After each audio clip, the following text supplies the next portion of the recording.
This show is sponsored by Set for Life Insurance, the ultimate client experience in the insurance industry. Are you looking for the perfect insurance coverage that suits your needs? Founded in 1993 by President Jamie K. Fleischner, Set for Life Insurance specializes in individual life, disability, and long-term care insurance. As brokers, they represent numerous companies in the industry, ensuring that their clients get the best products at the most cost-effective rate. What sets Set for Life Insurance apart?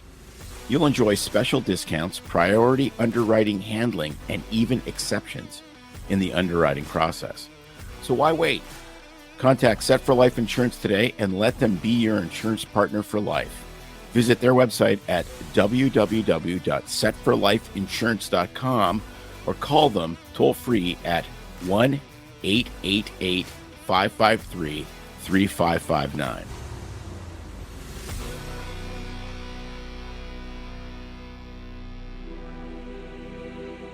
Finally, a source of raw, real, and honest information on healthcare issues that matter most. Welcome to BS Free MD. From the latest medical information to how to stay sane as a doctor or a patient, no subject is taboo, no BS is allowed. Now, let's welcome your hosts, Doctors May and Tim Hindmarsh. All right. I'm super excited for this interview. It's, I think, going to be a real positive, inspiring story and with so many elements in it. So welcome to our show, Jamie. We are super excited to have you here and to meet you and for our listeners to hear your story. Hi, I'm so excited to be here. So I'm happy to talk. It's kind of funny. When I was born, I came out talking, and I haven't stopped. I think you and Tim have something special in common. Then I've been accused of that. So yeah. Yes.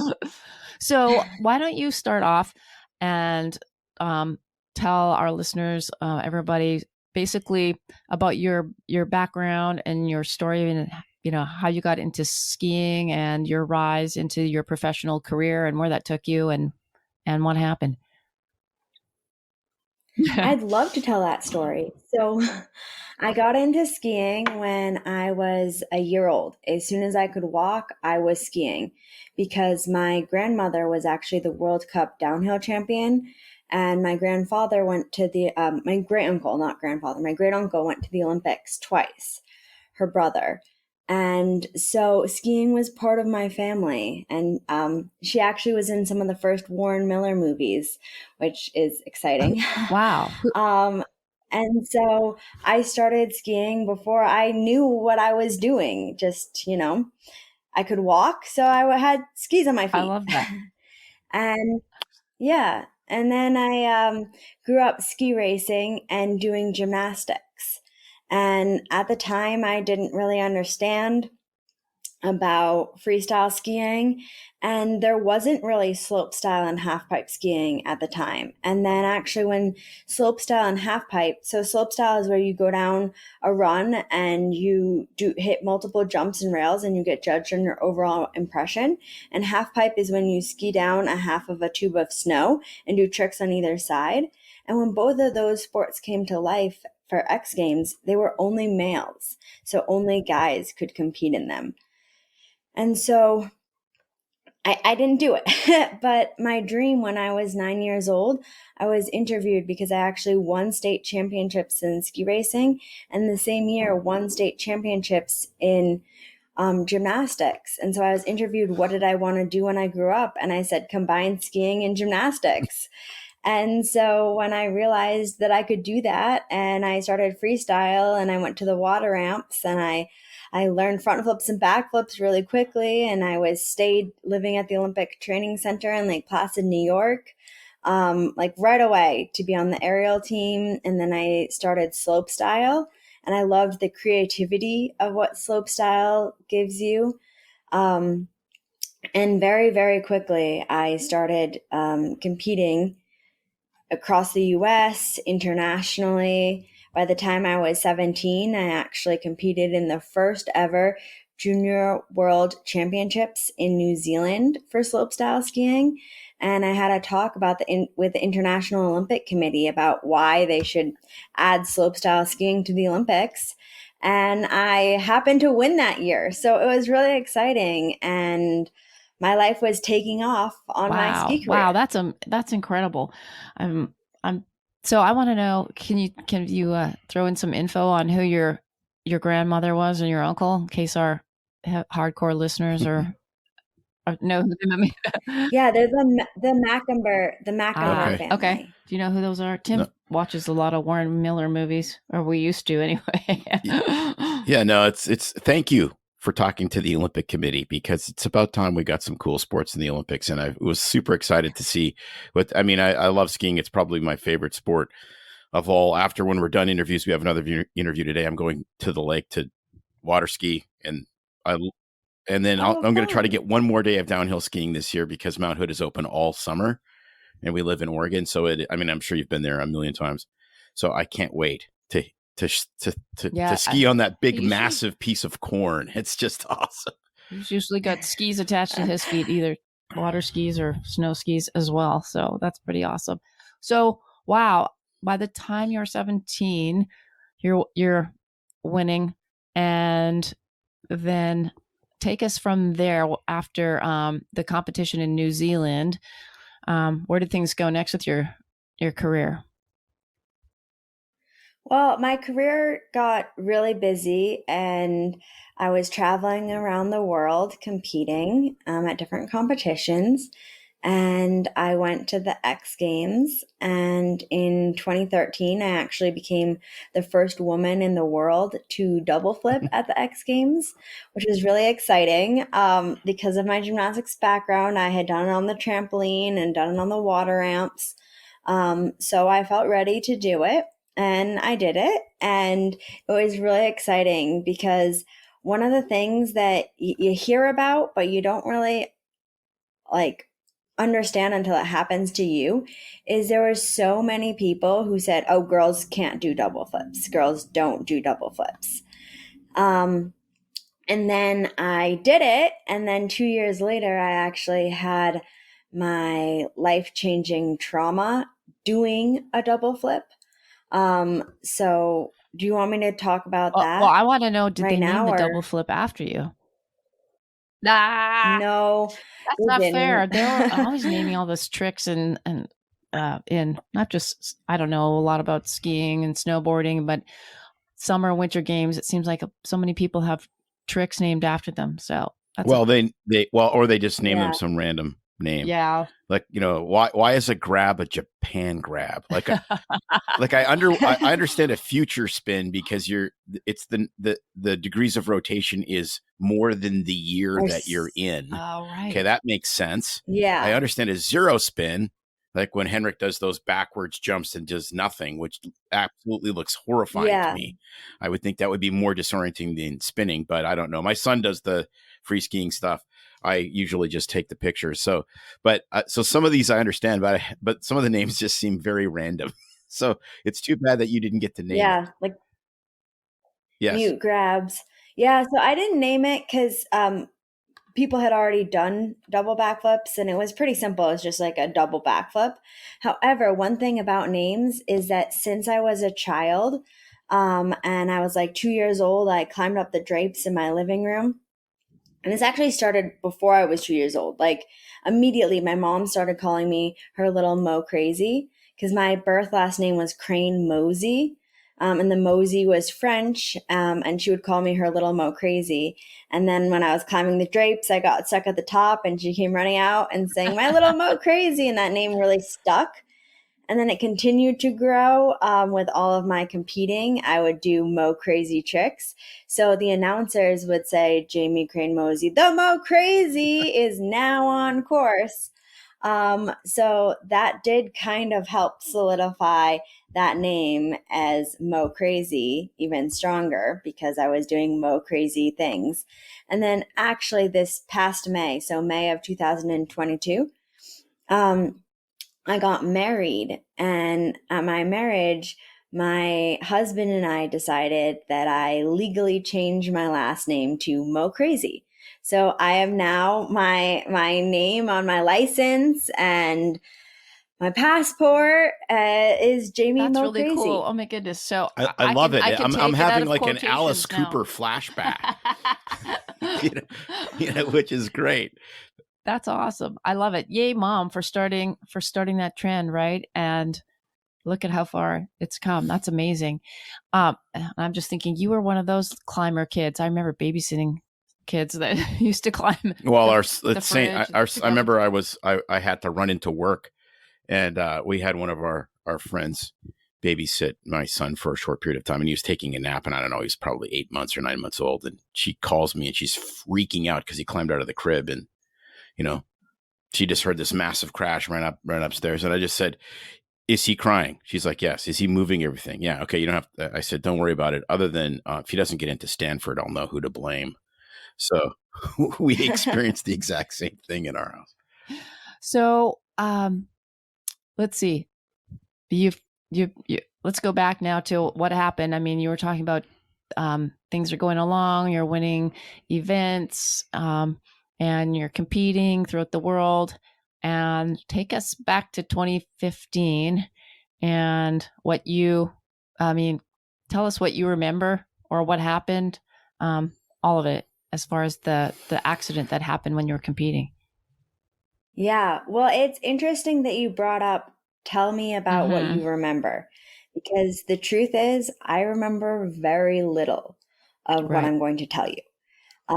And so what I'm going to tell you has been told to me because the biggest life-changing experience I have no memory of, which is interesting because it's really hard for people to really understand that when you have a critical traumatic brain injury, how little of it you understand and how much of your life, a big important aspect of your life, is decided for you when you have no control over the decisions being made.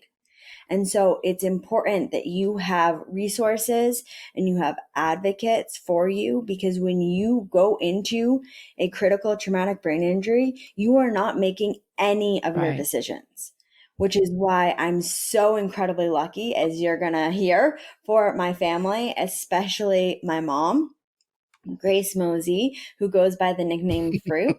But I am who I am today. I could not have been without them. And I'm just so grateful for what happened, because I was competing at World Tour Finals on April 11th, 2015, and it was the slopestyle competition day. And I was up there with my little sister, Jeannie, and we were so excited because it was going to be the first time that she got to compete in half pipe at World Tour Finals. She made it. Like she got there and was going to compete the next day. But this was the slopestyle day. Do you remember all of that part? No. Okay. So I remember driving up to the mountain, like driving up to Whistler, and that's about it for the next couple months of my life. So you remember going, it was, you knew what it... I do remember driving with my sister up to Whistler. And I do remember that we were really excited that she was going to compete. And I do remember that portion. And we actually drove up with a couple friends who were they weren't competing, but they were just watching and having an experience in Whistler, because Whistler is an amazing And how far ahead of the competition did you guys go up to Whistler? So how many? About a week Wow. before. So you can remember about a week before, and then after, we'll get to what happened, but when do you start having memories after your accident? What gap of period? So I jumped from going up to World Tour Finals, really excited with my little sister. And then my memory jumps to, now I know it was in the hospital. And I was months out of my injury. But at the time when my mind came back, I did not think I was in a hospital. I actually refused to believe I was in a hospital. The nurses would ask me, "Where are you?" And I would say, well, I'm in a movie about a hospital, because you see, I have pictures all over my wall, and my mom's staying here, and old people and sick people go to hospitals. I'm not old and I'm not sick. So obviously I must be in a movie about a hospital, and I can prove it to you. When you poke me with the needles, it doesn't even hurt. So obviously it's not real. And when I would have these conversations, this happened for like a week, until my mom said, Jamie, why don't you tell the nurses that you're supposed to be in a hospital? You're supposed to say you're in a hospital. And technically, you're on the 12th floor, which technically is inpatient rehab. So you've already moved past the hospital. So it's okay if you don't fully believe it, but you need to tell them that you're in a hospital. And part of that was because with my amnesia, and you have different memories and understandings of things. And part of it was the fact that, like, from the very beginning, I didn't want to believe that I was disabled or a problem, or had things happening to me. So when my mind was recovering, I really believed at that time I was in a hospital. And when I just explained it to you, I could articulate and everything. But at that time, when I was explaining it and my mind was coming back, I couldn't articulate very clearly. So it was much more blurry sounding. So how many that's months was that? Like, if it was April, was the injury, was this like August or October, or like, was it 6 months? Or So this was the end of May. Okay. So about 6 weeks. Yeah. 6 weeks. Yeah. So my mind began to come back. Like, it was completely gone. And then that's like, it began to come back, but then it took a couple of months of very, right, very, because you're thinking very at a different type of level, your brain's recovering, etc. So take us back to what happened then, what you were told happened. You remember going up to Whistler, and then what happened? Yeah. So I was told that I was competing in World Tour finals. And my first run, I ended up in 4th place. And I know that I am very competitive and would not want to sit in 4th place. That's not on the podium. You don't remember that. So I do know that about myself, that I didn't want to stay there. So I upgraded my off-axis backflip to an off-axis double backflip. And on that double backflip, it's called a double flat 7. I landed on my feet, but I caught an edge. I under rotated slightly, and I caught an edge, and I whiplashed my head onto the snow in such a way that my brain started bleeding in 8 spots. And I hurt my right brainstem, which instantly paralyzed the whole right side of my body. And so Jeannie, my sister who was up there, she watched my takeoff, and she couldn't see my landing because of the mountains. But then she said I didn't hit the next jump, so I must have fallen, which, if you know skiing, you know happens all the time. And then she didn't think much of it until she heard the ski patrol radio crackle to life, saying, "We need all hands on deck and a helicopter on standby." And so without a word, she and my coach put on their skis, and she skied down. And she saw me convulsing and spewing blood, and my eyes were rolled back in my head. Wow. Yeah, I can't imagine how horrific that experience was for her. So did they I assume they flew you straight to Vancouver then? Yeah. Well, so they took me, they picked me up in the helicopter on Whistler, and they took me down to the Whistler clinic. And then Jeannie, who was 19 at the time, had to deal with insurance and everything else like that. And then they flew me from Whistler Clinic to Vancouver General Hospital. And Jeannie was not able to go on the plane because they didn't have enough room. So she had to be driven there. And it actually was one of the most memorable, dramatic moments of her life. And she's actually writing a novel that started at the time of my accident, and we're working on some different publishing houses and agencies and contacts and stuff like that.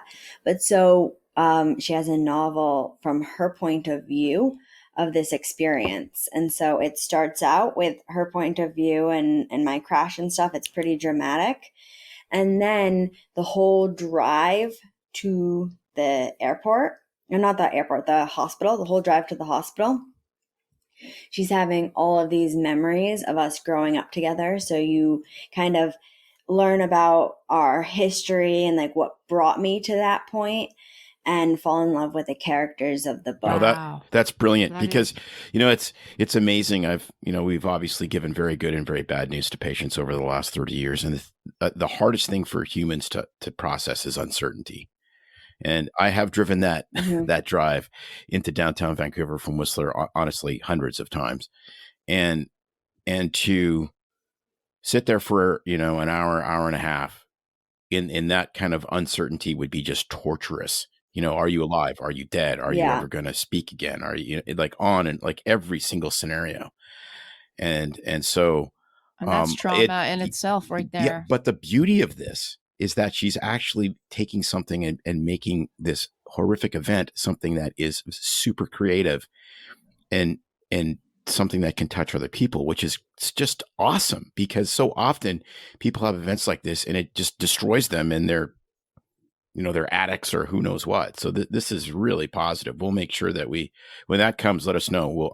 We will for sure read it and promote it, because that just sounds amazing. Awesome. Yeah. And another thing, so as you mentioned, like for family members, that uncertainty is really traumatic.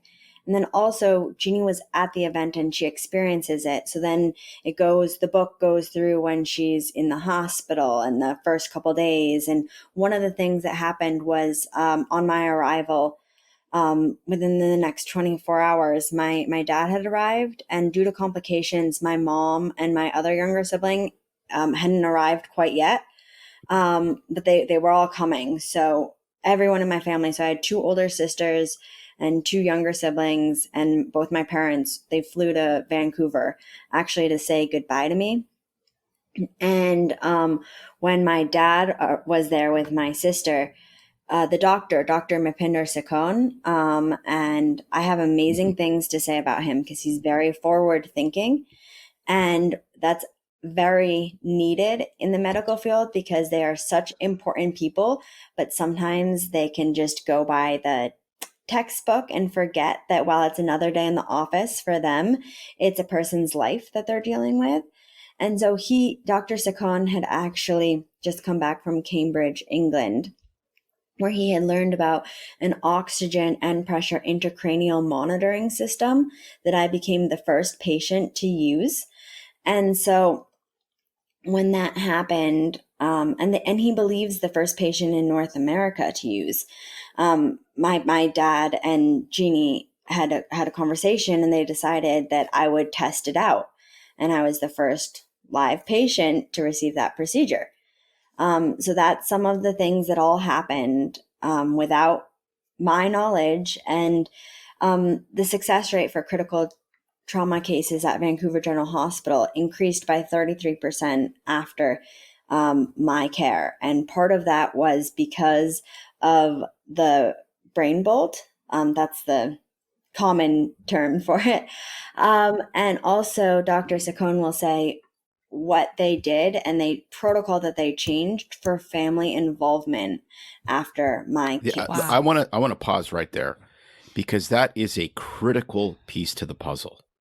I remember I had a rural obstetrics practice in my family practice, and I delivered tons of babies. And I used to always remind myself, I'd be driving in at 2:30 in the morning, and I'd say, this is routine for me, which is good, because actually as the patient, you want it to be routine.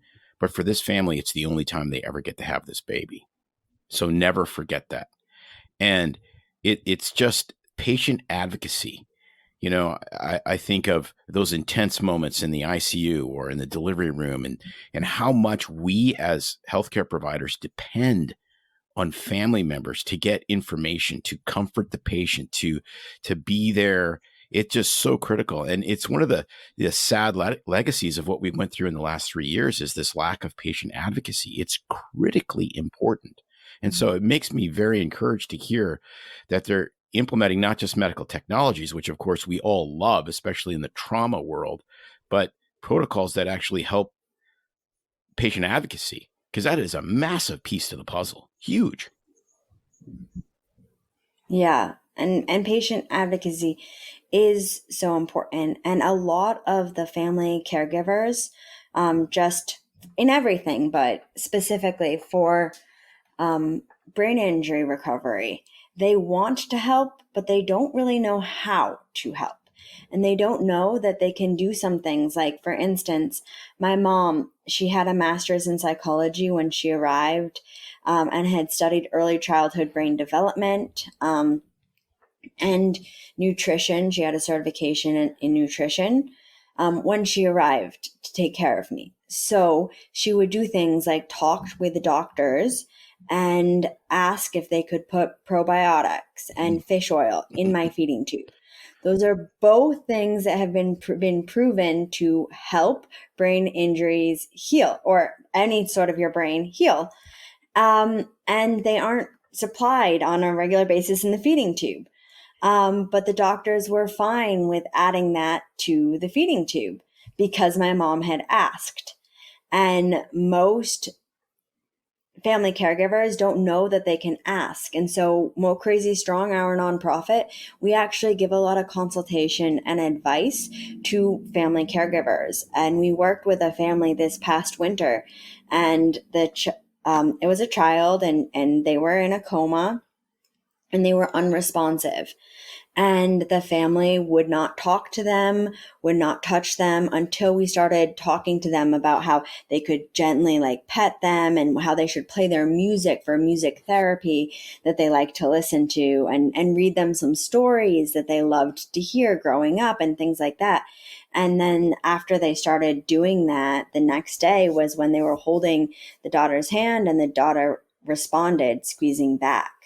And that just gives me shivers. And it's one of the things that has started being scientifically proven, is that they're doing studies that family involvement and stimulating the brain very, very, very gently is actually fantastic for brain injury recovery. Because you can see in our documentary, which we can get to, hashtag Mo Crazy Strong, we actually interviewed Dr. Saccone in it. And he was talking about how in his education coming up, he was taught that stimulating the brain at all in critical coma patients was terrible. But the family involvement of stimulating the brain, it does. Since I was on monitors for everything, you could see my heart rate pick up. You could see my brain start buzzing. When my mom walked in the room, I recognized her footsteps. I just knew it was her. And so I did kind of excite myself a little bit. But that form of exciting myself is good and helps me come back from the coma and come back to life. Versus, obviously, you could imagine if you have someone who is surviving and they're still in amnesia phase, and you put them in front of the TV, or you have really loud music, that's obviously really bad for stimulating the brain. But the family involvement stimulation has very positive. This is really interesting, because it's exactly what's going on in concussion. The treatment of concussion before was brain rest until you have no symptoms, and then it was brain rest plus gentle activity to see when your symptoms come back. And now it's super active rehab, but it's very specifically based on where what symptoms you have from the concussion. And it's very active, but it's very specifically active. Like you said, it's not going to a Cannibal Corpse concert. It's very, specific types of walking and balance and vision, and it's really advancing. And so, and these obviously, traumatic brain injury with a subdural hematoma is obviously kind of the very extreme case, but it's all kind of the same thing. It's like, how do you take this unbelievably complicated computer and help it recover in a way that's fastest and safest? Right. Yes, exactly. And I actually do a lot of spokesperson and talking about different concussions and stuff, because you're right, it is a traumatic brain injury. A critical one is what I had, a it's called mild traumatic brain injury Right. is a concussion, even though sometimes the deficits can be permanent, especially because most of the mild traumatic brain injuries, the concussions, they don't have visible deficits. And so since they're invisible, people don't actually recognize them and they don't get help until it's really dramatic, and then it's like years down the road. That's the story that we hear multiple times. Or they do go to get checked out and the doctors just let them go. That is something that happens a lot, is people have brain injuries that are creating deficits, and they aren't, that the challenges are not attributed to the brain injury. They find something, they try to find something else instead of acknowledging that it is a brain injury. And there's more and more studies, like Utah is actually, we're working on, so I'm the chair of the Utah Brain Injury Council. And one of the things that we're doing is we are working on, with our different prisons, having individuals who have been imprisoned who have neuropsych tests and show that they have had brain injury prior, get rehabilitation for their brain injury before they're released, because many people who have had violence have had brain injuries, and then they go to jail and then they don't actually get the brain injury fixed, and so when they let go they still have those deficits that they had prior, and it just is a circle. So we're trying to help break the circle, and that's one of the big things in many different ways. Like I think in the US it's 89% of those homeless have had brain injuries. And it's really challenging because I use this example, if you're going to work and you slip on the ice and you fall and you hit your head and you black out for a couple seconds, you're still going to go to work. And then if you have a presentation that day, you're going to do the presentation. And then if you forget some things about it, and then your boss talks to you and you kind of behave irrationally to them, and then it starts going downhill and you end up getting fired, you're not really going to know that it really comes back to that brain injury that you sustained hitting the ice. And if you had the same level of stuff, because hitting the ice and blacking out for a couple seconds is not super dramatic. So if you have a throw up, if you're throwing up sick, like you're not super sick, but you're just throwing up for that day, you're not going to go to work. And there's not enough awareness that if you fall and you hit your head, even though it might not be super dramatic, if you take some time, or you feel comfortable telling your boss, hey, I hit my head, I'm not really sure how I'm going to do in this presentation, or able to communicate about it, or take a couple hours off, then the whole downward spiral and all the deficits that develop from hitting your head might never develop. And we don't know that they develop because we don't test out their brains, and it's all invisible. Right. That's a really So good that's point. one No, of it's a really the good point. big And the other issues. thing it does is it hides the second and the third and the fourth hit. And then all of a sudden, somebody has one last hit and now they're goofy, or they, are violent, or who Right. knows what. Right, but to Eh, her point, there's eh, not, you have a head injury and there's not a test you can do. Like we Right. would do No, a blood test but or a that's blood sugar and go, oh, yes, you've hit your head and this is significant enough that the downward spiral effects could be devastating, like she said, where you are act or verbalize irrationally, you get fired. I mean, the downstream consequences, you just don't know how to attribute that to an injury where you have no. We don't do cognitive tests on everybody that walks yeah, but into it. even so, most of the testing you would ever do in an office, even some Right. even MRIs aren't going to show. No. I mean, you'd have to do a functional You MRI would. for some of these hits to know that it actually was a brain injury. Like for some of this, it's really complicated, and it's great that we're developing more kind of bedside tests to be able to figure this out. It reminds me, Dale Earnhardt Jr. wrote a book. He wrote basically an autobiography, and it's entirely about him being concussed several times, his rehab, and then his retirement from the sport, which was actually, he couldn't have done anything better for this cause because he's got such a gigantic platform. But even after he recovered, went back to racing, and eventually retired, years later with really no symptoms, every once in a while he'd be standing beside the track watching cars go by and symptoms would come back. Wow. And you're like, man, this is profound. I mean, I don't think he was ever knocked out. He was never taken to the hospital after a crash, and it's just like, this is a big deal. Yeah, yeah. CTE is a huge deal. And it's exciting in the sense that there's way more attention paid to this than even 10 years ago, 20 years ago, which is great because we need the attention. And the way I feel about it is that people are adventurous and people like to push limits. And so people will continue getting brain injuries. And I personally don't think we should only be promoting proactive care. I think it's incredibly important to try to be as safe as possible. I'm a big advocate for wearing helmets when you're doing adventurous things.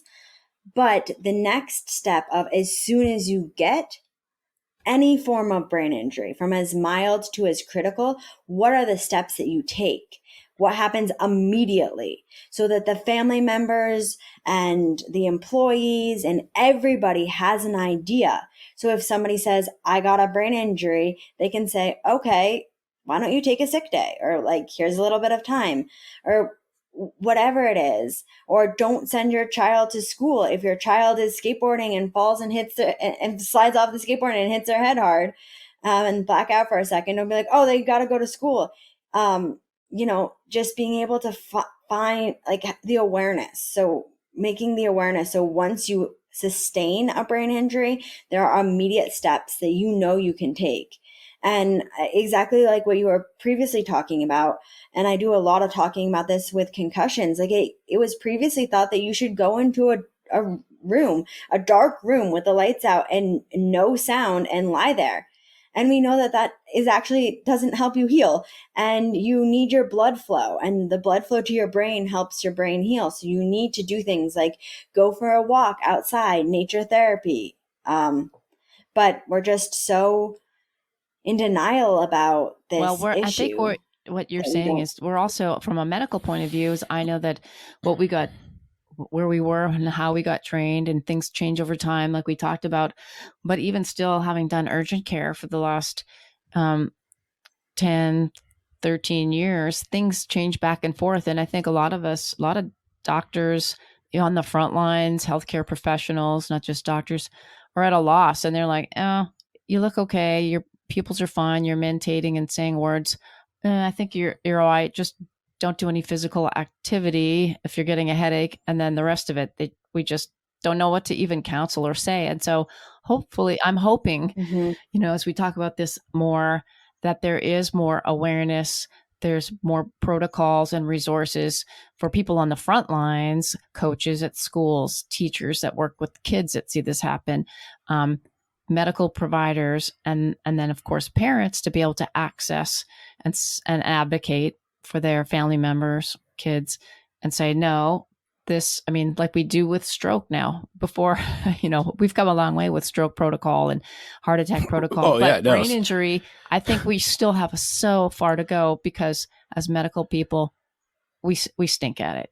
Well, no, like literally strokes where, okay, the stroke is done, see if they can swallow, and let's put them in the closet for a day or two to make sure that they don't choke. Yeah. It was really bad. Stroke protocols are profoundly different than when we started practicing medicine. So I kind of want to go back a little bit, because I'm super excited we're talking about this, but I want to also kind of go back to while you're in the hospital. There's so many things, man, that we could talk about, but I want to, your mom's there. What struck me was your parents were coming there to say goodbye to you. You said that. So were they told that you might not live, you might not make it? Obviously, so many thoughts and emotions I can't even imagine. And then how long was it until you, or what were you told and that of how long it was till you kind of came around, and then your mom starts advocating, using the resources and education she knows to help with your recovery in the hospital? And what was that like? And, how did you deal with that? I can't imagine it was just, oh, here we go, I'm recovering, mom's here, it's smooth sailing, right? I know you went through some struggles, so why don't you share that with us?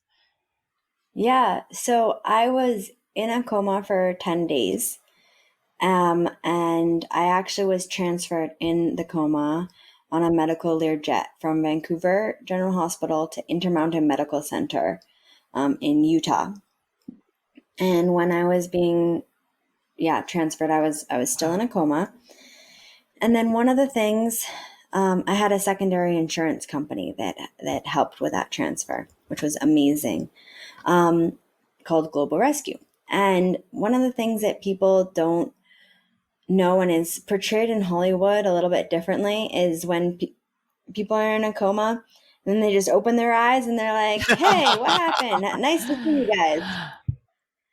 And I was in a natural coma, which means it was not medically induced, which means they had no idea when I was going to wake up. They did nothing to put me into the coma and nothing to take me out of the coma. I woke up when it was time to. And even when I was in the coma, my mom started doing things, and it was all in collaboration with the doctor. She talked about it with everything. But as soon as she knew I had no broken bones or torn ligaments, which I didn't, I just hit my head, but they started doing cross lateral movement. And so one of the things that she did was she started cross laterally moving, especially the right side of my body, a lot, because the whole left side of my body was like thrashing and hitting my right side, and it couldn't understand because it didn't know where it was because it was paralyzed. Maybe my body knew that it was like able to wake up and was like trying to wake it up. I don't know, but I would just hit myself on the side a lot. So she would do like cross lateral movements, and they wanted to bind my hands on the bed and like keep me still. And she refused. She would move me, and then she started with a food in my feeding tubes and things like that, and then continued to progress. So like things that would happen as soon as I was out of the feeding tube, all the food they would bring in from our house, so it was all like organic, natural ingredients. And one of the things that she's a big component advocate for, and I am as well, is how important nutrition is in your recovery process and how little we pay attention to it, and how there are things like sugar has the same effect to a recovering brain from a brain injury, or very similar as cocaine was. You're rebuilding the pathways, and it stops you rebuilding it, and it creates all these problems. And yet a lot of hospitals still give out those little fruit bowls that are laden with sugar in them, and it's really confusing to me why there's not more attention paid in common US knowledge of this. So like they do say after a brain injury, don't drink alcohol for a couple years. Don't drink any alcohol. And that is true. And then also I didn't have caffeine, but they didn't really say much besides alcohol, but I didn't have caffeine or sugar, any sugar for a couple years. And now I'm not super strict on my diet. I do eat really healthy, and I do try to do that and reduce my sugar because I think that's good for everybody. But if I'm having ice cream, I'll have ice cream, and I'm okay with that. However, after my brain injury, I didn't have anything with any sugar, caffeine, or alcohol, which I think is really important when you're rebuilding your brain pathways and your synaptic connections, to actually pay attention to how much your nutrition plays a role in that. Totally a good point. I mean, we're always talking about nutrition. We're big advocates of real food and getting rid of the artificial stuff, and for especially healing, whether, we talked about chemotherapy and cancer recovery, any kind of wound care recovery, but especially brain health. And, gosh, Well, we one go of down our- the pathways of what's happening with children and their brain development and all the sugar to Well, no, exactly. other conditions. So it's like you're just giving kids a Coke straw, the equivalent. So it's craziness. What I want to know is when you came out of the coma, and you probably, I don't know if you remember this or not. I'm assuming not, because it was about a 6-week period. But at what level? I read that you were at about a 1-year-old level as far as thinking, verbalization. Is that correct? Mm-hmm. Have you heard of hyperbaric therapy? If you want better circulation, oxygenation, or respiration, Turn up the volume. everyone appreciates the increased energy and clarity. Athletes say goodbye to those PRs because you're going to blast So them. how does it work? We load your body with oxygen. That means less inflammation, fewer allergies, faster healing, and more. Come see us, 1200 Executive Parkway. You know, the Upside Down building. Call us 541-636-3278. That's 541-636-3278. We have some incredible deals. Heal, build, and thrive With New Leaf Hyperbarics. Got air? Yeah. And it's interesting because my memory is kind of similar to your memory of your own childhood. When you're 1 year old, you don't remember anything. I didn't remember anything about my second, my Jamie 2.0 1-year-old. And then when my mind began to come back, it's like when you have like those first memories of your childhood, and it might just be like really vague little sections of it that mattered a lot to you. Like one of my first memories was when a stimulator was put on my right arm to get it to move for the first time again after. And that was a big deal. So I like vaguely remember it. But it is very vague, and it has a lot to do with like when you were originally a child growing through things. And my body and cognition was very similar as well. So like my memory was like a 1-year-old. When I first came out of the coma, I couldn't walk or talk. And the one thing that's different from being a baby is that I also couldn't swallow. So because of my feeding tube, I couldn't swallow water. And as soon as you're born, you can nurse.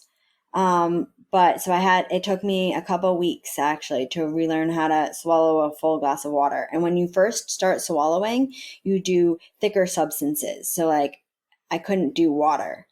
But yeah, so that whole period of time I also started not being able to walk. So I was in a wheelchair. I have pictures of me in a wheelchair, but I don't remember being in a wheelchair. How long were you in the hospital for before you were discharged? And was that like right home, or was it to another rehab facility? So I was in the hospital.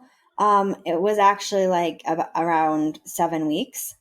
And they discharged me sooner than they were planning on discharging me, because my mom was saying that she was going to take care of me 24/7, and because of her backing and what she had done.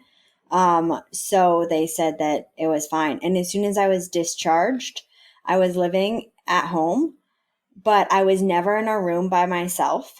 I was never able to go anywhere by myself. And I was doing outpatient therapy 5 days a week, which is actually one of the really interesting things, because I was doing outpatient therapy 5 days a week, and insurance doesn't cover you to do outpatient therapy No, 5 it does days a not. week. It has a cap. Most insurance companies have a cap. And so the state of Utah actually has a traumatic brain injury fund, which helped me. And so I had some federal funding, which helped pay for the gap. So I could do outpatient therapy 5 days a week until I graduated or stopped making progress. But I continued to make progress until I graduated. So it allowed me to graduate instead of getting cut off. And most people who don't have any connection to either the medical field, the insurance field, have no idea how many Americans are not given the opportunity to continue therapy until they heal. And even if they're making progress, they're cut off because of the caps and because they don't have the funding to pay for it by themselves. And so these individuals who have long-term disabilities, lifelong disabilities, might be able to continue healing if Yeah, but given a this chance. is a typical system of what we live in, a symptom of what the system we live in, which is, if you really aggressively rehab people, then they may actually be able to go back to productive life, and then they're not a cost. You pay the cost up front Right. to say, and to get a better outcome, and then you don't have Instead, if you get basically no rehab and you're just left alone, well, now you're entirely dependent on the system for the rest of your life, which is like from a monetary perspective is orders of magnitude more money. But it's weird. It's almost like the way insurance companies and systems treat us is like we're always trying to cheat the system, when actually the vast majority, like 99% of doctors, are actually just trying to do right by their patients. I don't get paid to send you to rehab. I just want you to get better. Right. 100%. And complete, like, it's just kind of a twisted situation right now because people don't want to pay the upfront cost to help you heal. But then if you take someone like me, it took me 5 years of different aspects of recovery to get back to being comfortable with who I was and able to contribute back to society and live independently, things like that. However, I was 22 when my accident happened. If you say I'm roughly going to live another 60 years of life, and are you willing to pay 60 years of disability?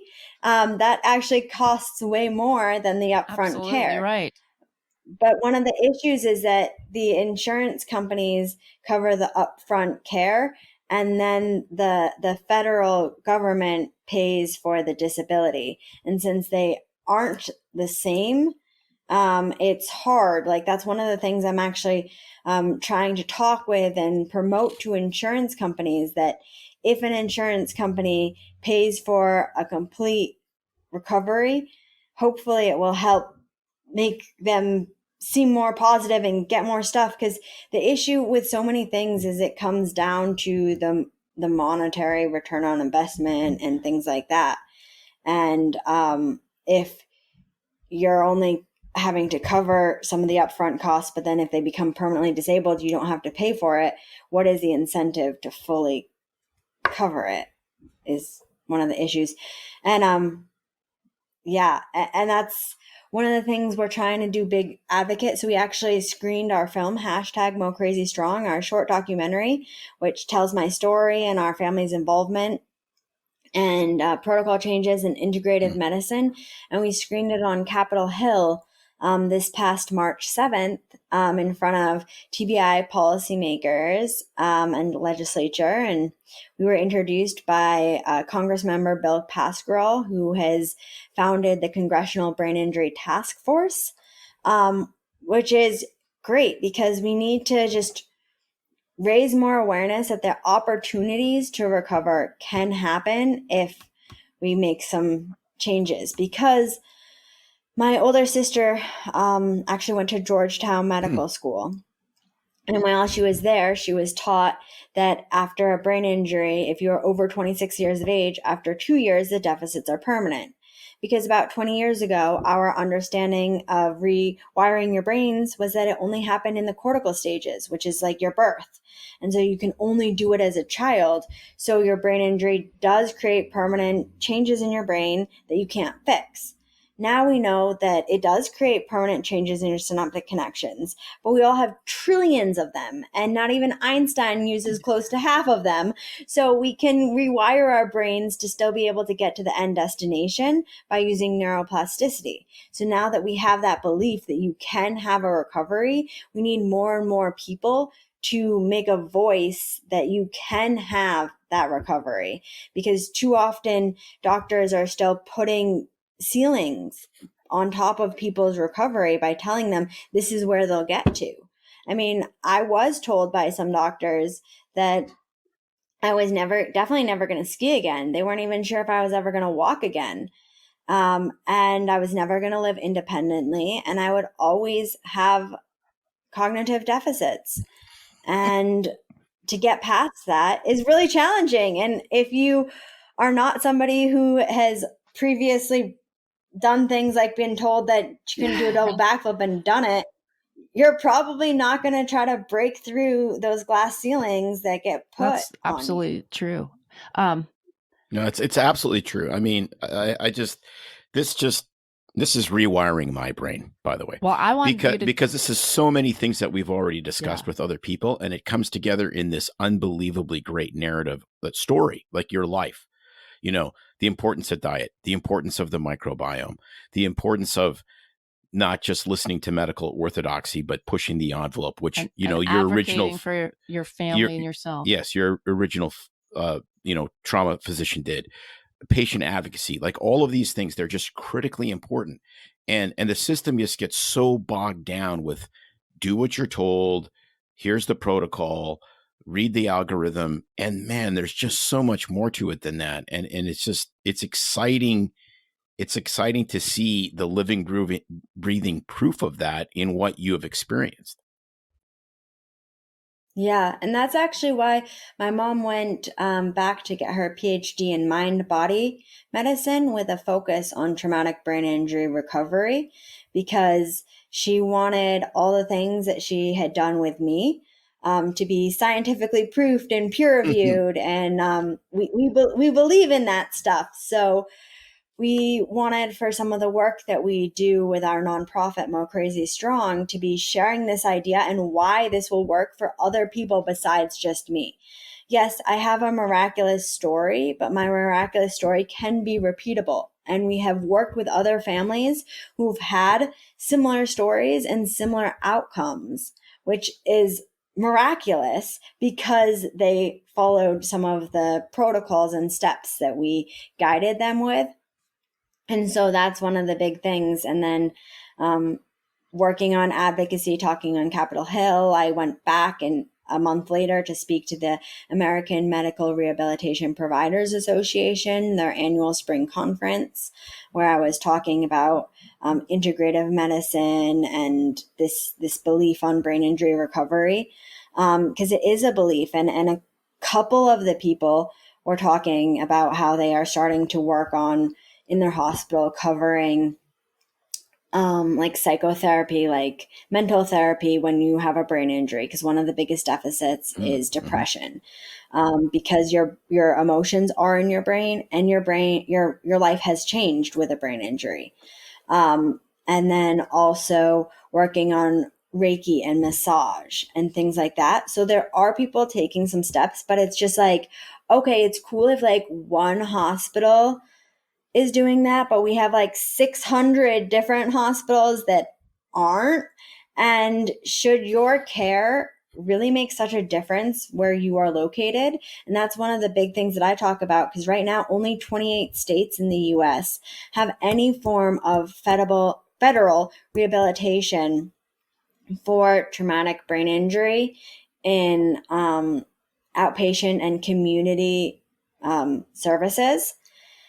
And so your outcome and your disability changes and varies so dramatically because of where you're located when you have the accident. And we live in such a powerful country. It's not fair that some people in our country have so many disabilities that could be fixed if they lived somewhere else. With this, I mean, some things are amenable to travel, but man, with a brain injury, and oftentimes there might be physical ailments as well, depending on what type of accident precipitated the brain injury, that people just can't travel to another state or uproot themselves or their family and just go, or even qualify financially, but right? So it's like a big deal. Well, it is, but you still have to have centers of excellence, because you have to have people that are doing this all the time. And so, I mean, I would think in a lot of the rehab situations, people could travel, and you'd kind of want to.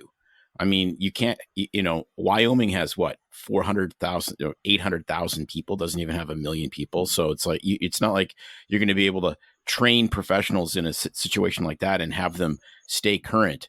You kind of want to go to these centers of excellence.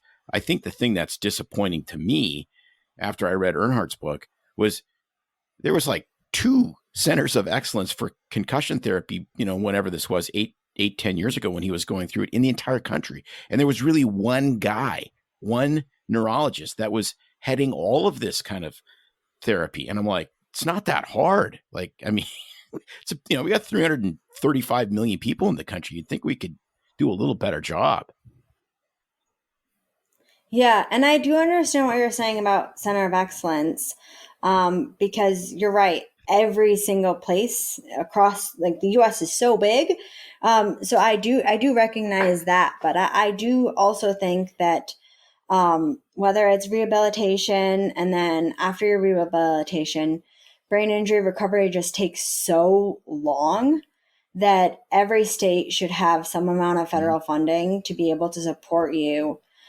Because in a lot of places, your family and you are not able to all move for an extended period of time.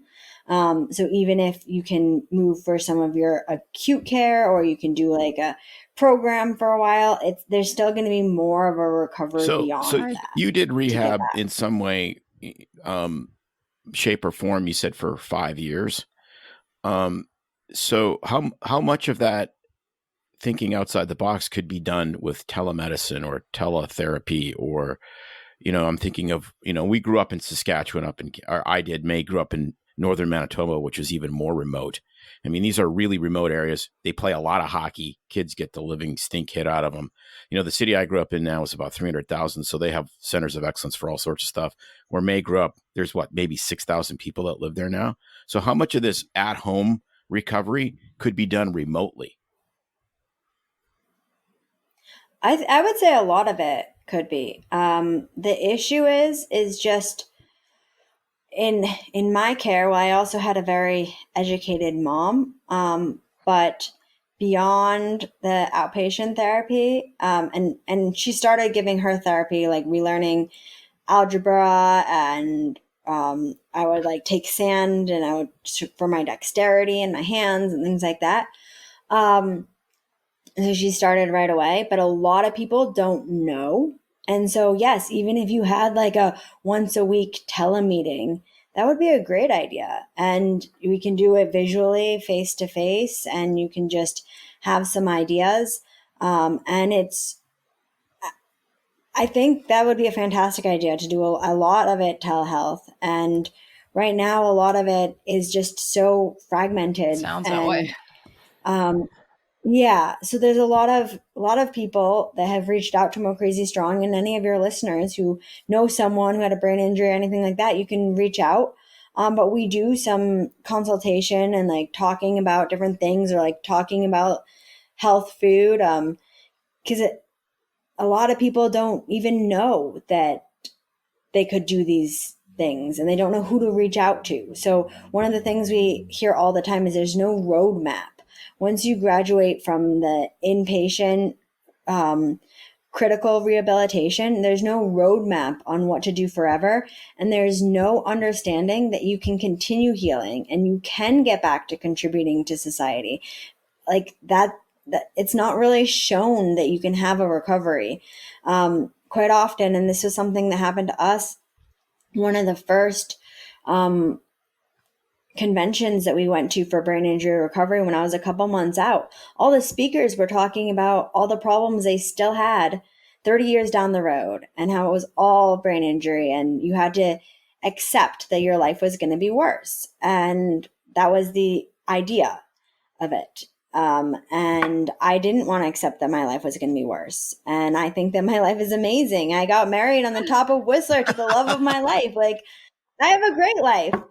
And I think that some of the things I learned through my brain injury about organization and putting everything on my calendar and making reminders and all this stuff makes me so that I forget way less things than a lot of my friends do. They'll be like, "Oh, I forgot," which is helpful. But just like that understanding that like you can recover is not really shared.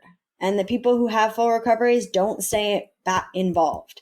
And so the people you hear from still have deficits and problems from their brain injury. Full recovery is possible. It should be a goal for people to strive for. And that's inspiring and positive, and should be the goal for everybody in a brain injury. It doesn't mean that you'll necessarily all get there, but if you have that as your goal, then I think people would advance a lot further and not be held back in such a way with that false belief system.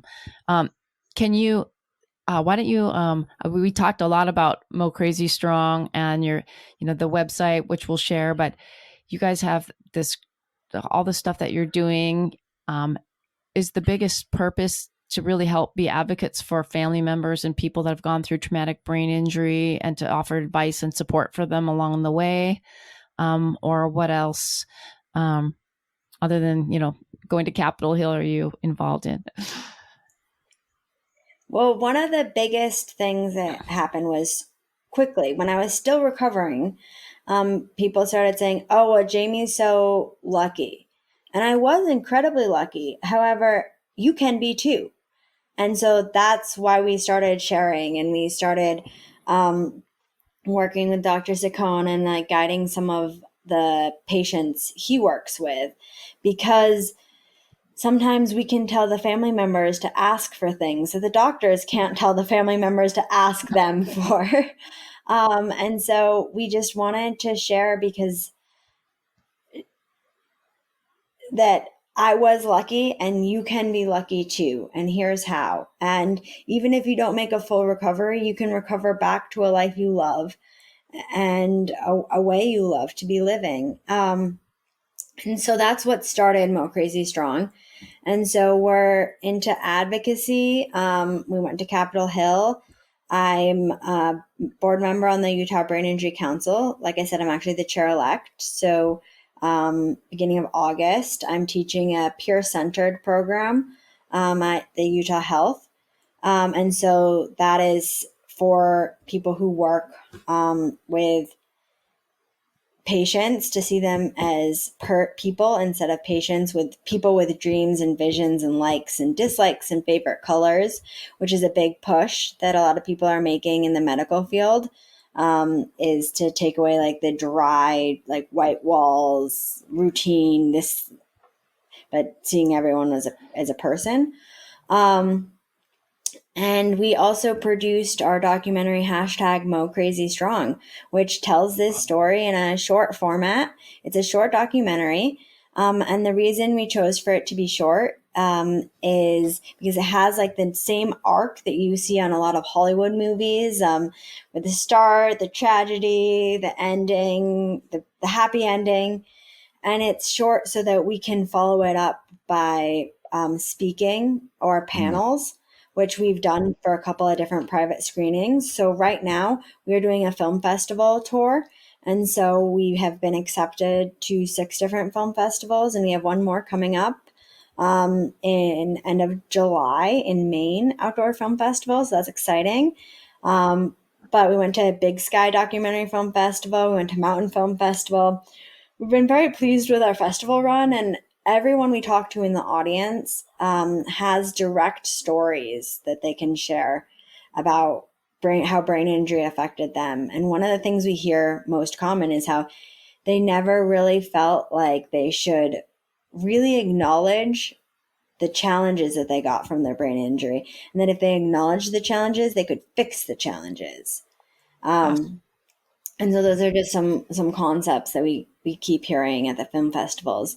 But so that's been really exciting. And so if anyone who's listening would like to host a private screening, with the private screening, we screen the film, and then I give a short keynote, and then we do a panel discussion and talk about that, and then answer questions. So that's been a big thing that we've been doing for the last few months. Our premiere was at Big Sky on February 25th. Wow. That's And hot so off the did I press. see that you're doing a podcast now too, correct? Yes, and I also have Life Gets Mo Crazy, and it's a podcast where I interview survivors of trauma, and we discuss their traumatic experience and what helped them survive and thrive and climb an alternative peak. So I use the metaphor of when you're climbing up the mountain of life and you get caught in a metaphorical avalanche that slides you down to the bottom. That's a trauma, any sort of a trauma. you can either stay stuck at the bottom, blame all your deficits on your trauma, or you can start to climb an alternative peak. And when you start to climb an alternative peak, there's ups and downs and some rain and foggy days, but you'll reach beautiful views if you keep I climbing. love that. That is the perfect way to button this up. It I'm gives me chills. getting goose flesh and tears, because honestly, you don't have to have a traumatic, like you said, brain injury to just go through trauma in life. Any kind of trauma, even small setbacks. I'm struggling myself with some orthopedic injuries, second hip replacement, just a recent elbow surgery, and I don't get to run the races anymore, and I had to work through that. And you're right, climb an alternative peak with my health and fitness, and find what I could do instead of focusing on what I couldn't. And I think for anybody out there listening to this episode, I saw that on your platform, and I love that, because we all can create alternative peaks and climb different peaks to take us to new heights. And we don't have to be at the bottom no matter what happens. But it's kind of the theme of this entire discussion. What happens a lot of times in the healthcare system is you come in, you have depression or whatever, we give you a pill. You're broken, you need a pill. Not, you have this brokenness in your life, but you can fix that by climbing the alternative peak. One is a victim, and one is a victim mentality, and one is a victor mentality. And they're very different, and they really affect people. And those belief structures are super duper powerful. So it just, thank you so much for visiting with us. This is just totally inspirational. And it's so awesome to see the actual real results of what happens when people decide that, yes, I had a trauma, but that's not me. That's just something I had to deal with, and it sucked. But look at me now, man, getting married at Whistler. I love the metaphor of the place that almost killed you is the place where you go for the greatest day of your life. That is just a mind blower.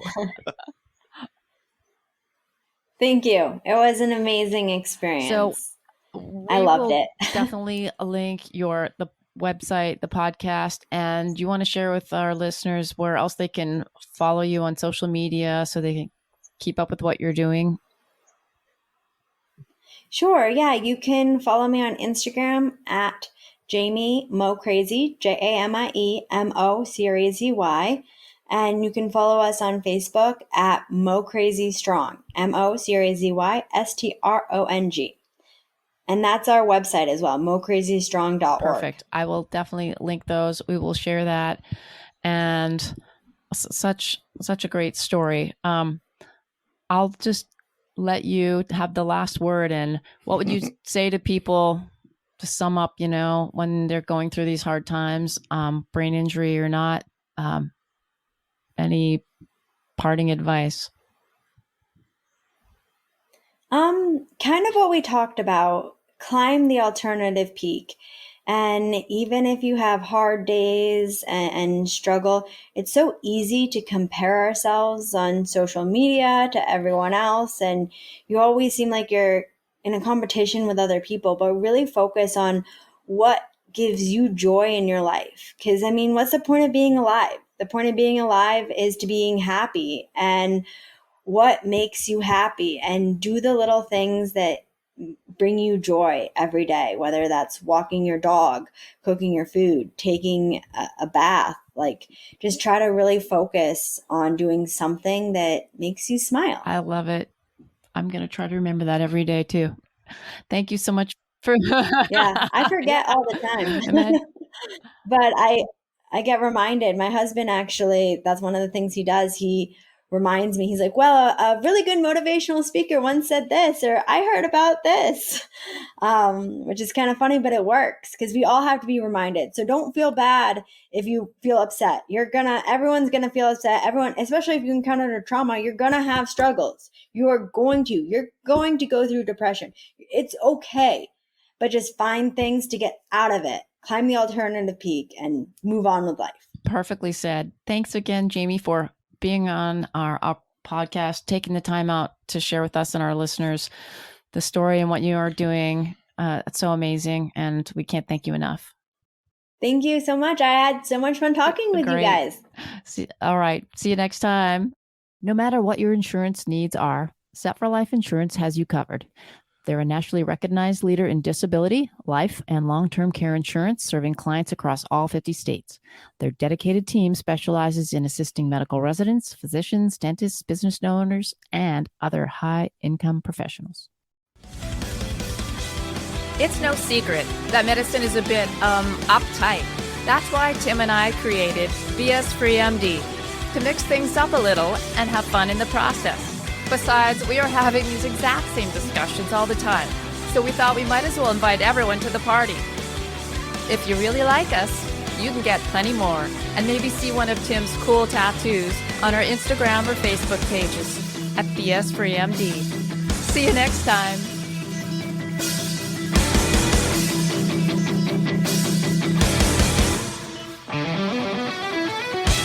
But we try to keep BS Free MD as raw and real as possible. We can't be held responsible for any medical decisions or discussions had as a result of what you've heard on the show. We know, bummer. But the truth is, we really do care about your questions. So feel free to reach out to us by email at doc@bsfreemd.com.